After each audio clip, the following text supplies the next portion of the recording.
kita masuk ke segmen 5 di mana calon wakil bupati mendapat kesempatan bertanya kepada calon wakil bupati lainnya selama masih berada dalam koridor subtema.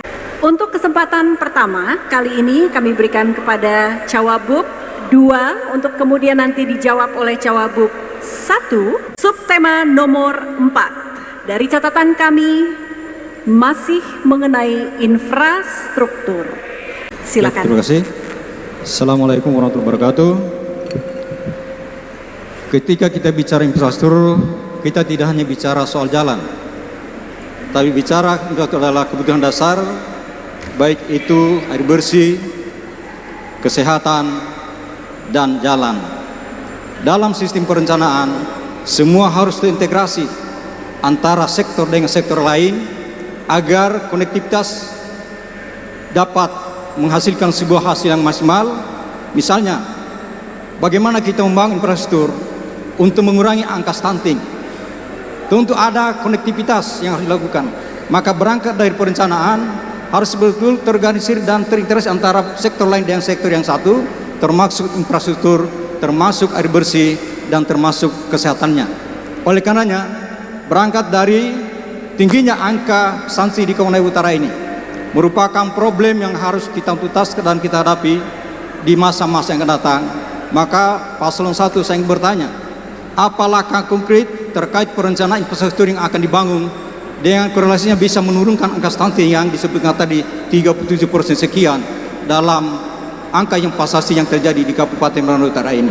Kami minta sistem perencanaan yang terintegrasi antara satu dan lain sehingga pengaruh stunting bisa kita kurangi di Kabupaten Konawe Utara. Terima kasih.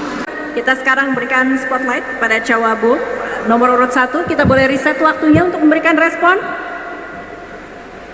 Siap? Waktu kita reset 3 menit dimulai dari Bapak berbicara. Terima kasih.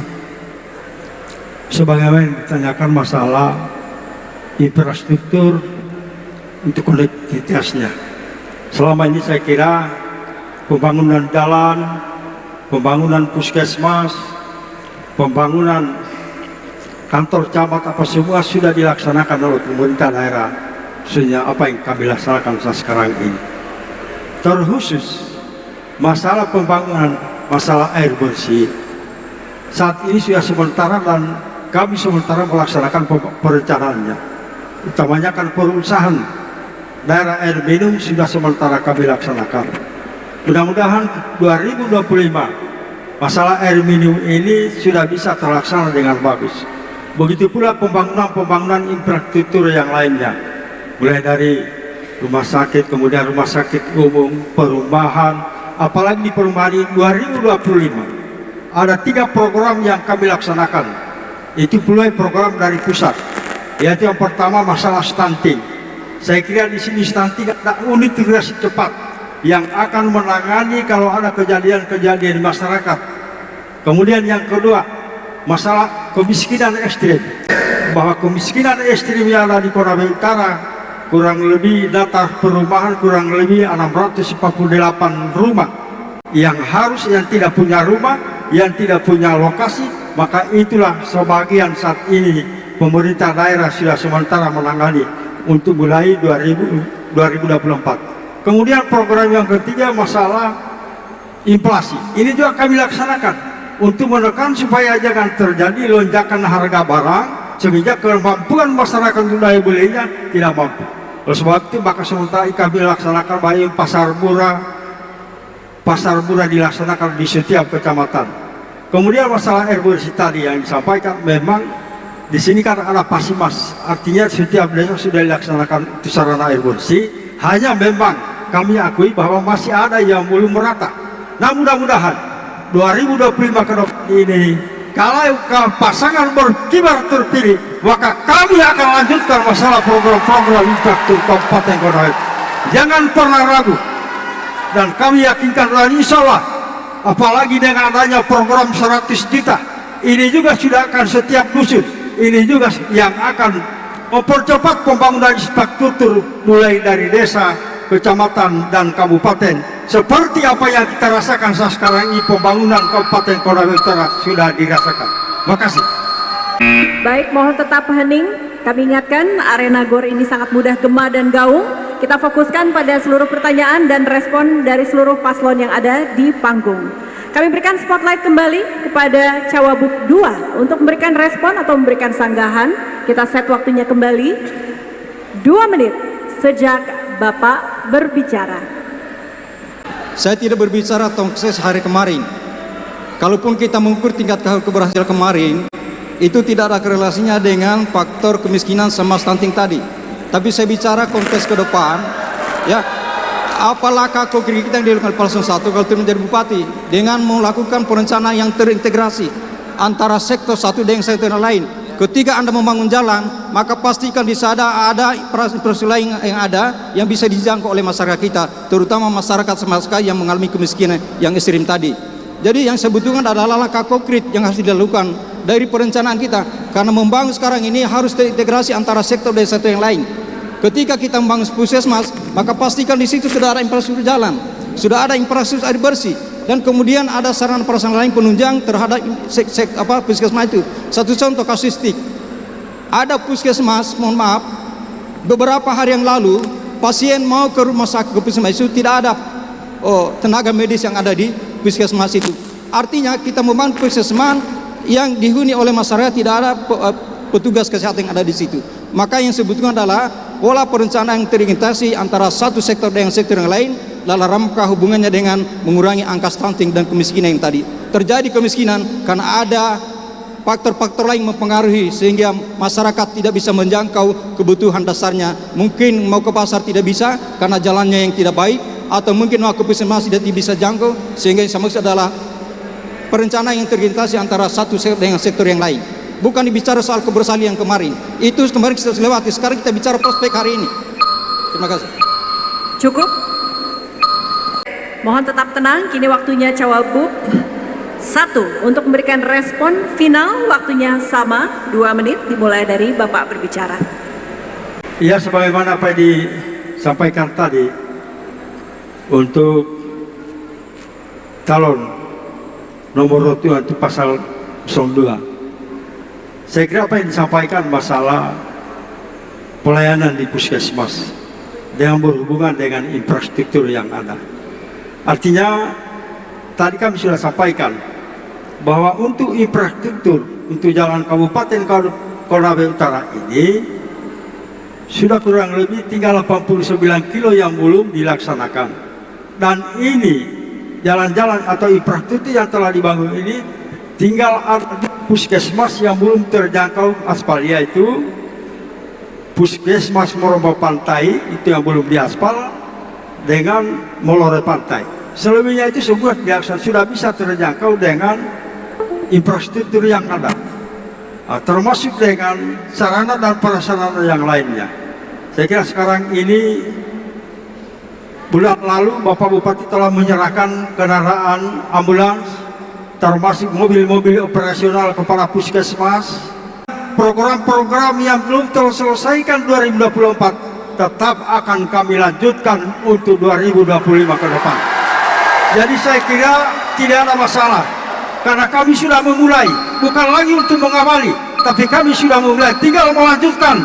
Supaya sarana dan prasarana masih kurang, kami akan selesaikan dan tuntaskan. Terima kasih. Baik, kini kami berikan kesempatan untuk Cawagup nomor urut 1 bergantian memberikan pertanyaan sesuai dengan tema tadi. Nomor yang dipilih adalah nomor 5. Subtema yang dimaksud untuk nomor 5 adalah ketahanan pangan. Kita mohon tetap hening untuk mengambil jeda sejenak, bersiap-siap. Cawagup 1 bertanya kepada Cawagup 2. Kita set waktu di layar.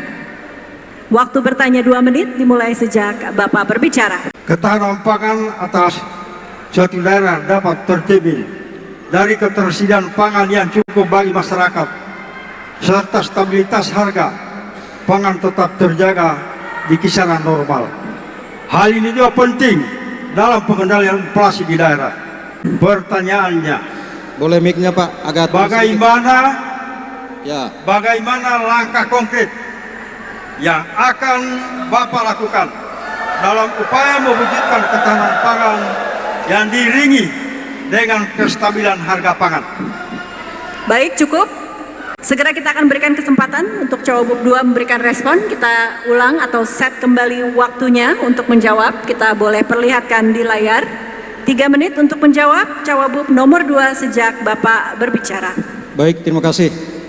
Tadi kami sudah menjawab dari pertanyaan panelis berkait dengan ketahanan pangan.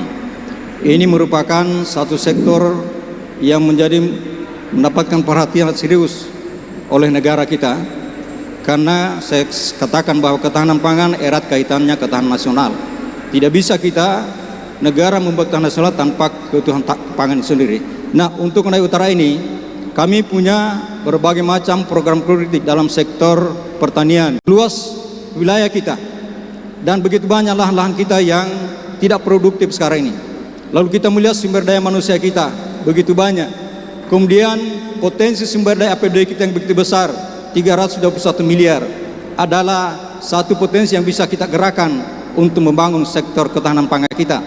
Maka kita akan melakukan mitigasi pewilayahan daerah-daerah mana yang bisa kita lakukan membangun ketahanan pangan kita di Kabupaten Konawe Utara ini. Misalnya dalam rangka menyambut program Presiden Republik Indonesia makan gratis, daerah ini harus menyiapkan kebutuhan pangan lokal agar masyarakat ini dapat menyambut pasar terhadap ketahanan pangan sendiri, dan masyarakat bisa menghadirkan ketahanan pangan sendiri tanpa harus mengambil dari luar daerah sendiri. Oleh karenanya, langkah konkret yang harus kami ambil adalah memberikan politik anggaran kepada petani-petani kita.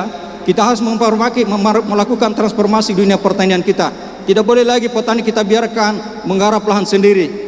Tidak bisa lagi petani kita biarkan mengolah lahan dengan pola-pola dan cara-cara tradisional, membutuhkan waktu yang lama. Tapi kalau kita menggunakan dengan teknologi canggih, maka kita bisa membuat perencanaan untuk menanam dengan tepat waktu, yaitu kalau bulan 1 kita membuka lahan, maka bisa juga kita menanam pada bulan 1, sehingga produktivitas bisa kita hitung. Mungkin kalau sayuran bisa 2 bulan kita panen, atau mungkin 3 bulan, sehingga angka-angka buat petani bisa kita hitung berapa produktivitas yang harus diraih oleh petani sendiri berangkat dari program yang kita lakukan. Maka politik anggaran daerah harus memberikan intervensi atau insentif kepada dunia pertanian kita di Kabupaten Konawe Utara ini. Untuk memenuhi kebutuhan sektor pangan kita, harus kita akui sekarang ini Konawe Utara masih mengimpor di beberapa daerah lain. Memang ada beberapa daerah yang sudah memenuhi kebutuhannya, misalnya Kecamatan Wirano dan Kecamatan Landawe. Tapi di kecamatan-kecamatan lain itu masih mengharapkan dari Konda, dari Konawe Selatan, dan bahkan dari Sulawesi Selatan. Ini adalah peluang pasang yang harus ditangkap untuk kita dorong petani kita untuk menghadirkan namanya kebutuhan pangan di Kabupaten Konawe Utara ini. Baik, cukup. Baik, kini kami persilakan Cawagup nomor urut 1 untuk memberikan respon atau sanggahan atas jawaban tadi. Kita boleh tampilkan kembali waktunya di layar, 2 menit. Kami persilakan. Yang pertama, ini prioritas pertama yang harus dilakukan pemerintah daerah dalam hal ini pasangan berkibar dalam rangka untuk meningkatkan ketahanan pangan, yang penting kerjasama dengan pengusaha-pengusaha yang punya usaha berusaha di bidang ketahanan pangan, sehingga hasil masyarakat produksinya bisa melambung tinggi harganya, sehingga membangkitkan masyarakat daya semangatnya untuk meningkatkan menanam khususnya di bidang tanaman pangan.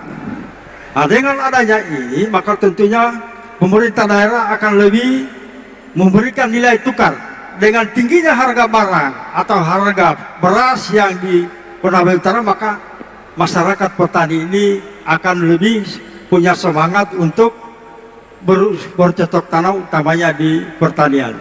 Kemudian selama ini juga pemerintah daerah untuk 2024 ini kami juga sudah beralih menuju ke alat pertanian, menuju untuk teknologi. Kenyataannya kemarin seperti di daerah Kecamatan Ohel, panen sekarang ini bukan lagi panen manual, tapi itu sudah ada mesin yang dilaksanakan untuk memanen. Berarti begitu. Nah, sehingga seperti saat sekarang ini, mungkin paslon nomor urut 2 terlalu mengetahui bahwa kondisi saat sekarang pertanian ini bukan lagi kita berdasarkan manual, tapi sekarang ini sudah mulai menuju teknologi. Kemudian selanjutnya, untuk mengurangi masyarakat untuk bagaimana daya saingnya supaya tetap punya kemampuan untuk membeli harga 9 bahan pokok, maka pemerintah daerah juga merasakan. Waktu habis. Kami berikan spotlight kepada Cawagup nomor urut 2 untuk memberikan respon final. Kita set kembali waktunya di layar 2 menit. Kami persilakan. Saya mempertegas saja. Ya. Jadi kami punya komitmen terhadap sektor ketahanan pangan di Kabupaten Konawe Utara ke depan ini. Kita akan mengerahkan satu generasi yang hari ini belum kita gerakan kekuatan energi positif buat kita, khususnya mereka anak-anak muda kita, generasi Z kita. Sekarang mereka adalah angka pengangguran terbesar di Kabupaten Utara, ada 7% Pak. Ya, kalau dikali dengan 77.000 penduduk Konawe Utara, ada 5.900 pengangguran terbuka di Kabupaten Konawe Utara itu. Maka ini adalah satu segmen yang harus kita berdayakan ke depan. Anak-anak muda kita jadikan petani-petani milenial untuk dalam rangka memenuhi kebutuhan pangan kita di Kabupaten Konawe Utara. Kita harus memberikan insentif kepada petani-petani muda kita. Oleh karenanya, dalam rangka memenuhi kebutuhan pangan lokal di Kabupaten Konawe Utara ini, segmen generasi muda kita akan gerakan dan kita akan memberikan insentif di Kabupaten Konawe Utara. Terima kasih.